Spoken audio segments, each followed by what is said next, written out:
Hello, আসসালামু আলাইকুম। শখের খামার ফরিদপুর থেকে ছোট্ট একটা শর্ট ভিডিও নিয়ে চলে আসলাম। তো আজকে হচ্ছে আমার ব্রয়লার মুরগির বয়স 26 দিন। তো 26 দিনে ব্রয়লার মুরগির আপডেট ভিডিও নিয়ে চলে আসলাম আপনাদের মাঝে। তো তাদের সাথে শেয়ার করবো মুরগিগুলো এখন কেমন আছে। তো আজকে হচ্ছে 26 দিন বয়স, গড় ওজন প্রায় 1 কেজি 450 গ্রাম, 1.5 কেজি হয়ে গেছে অলরেডি।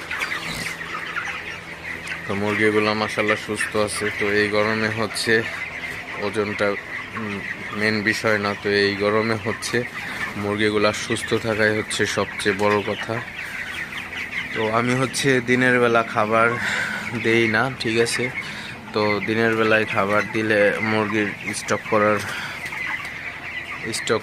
করতে পারে, এজন্য খাবার দেয় না। তো ফিড হচ্ছে প্রচুর পরিমাণে গরম, তো এমনিতেই দিনের বেলা গরম ফিড খাইলে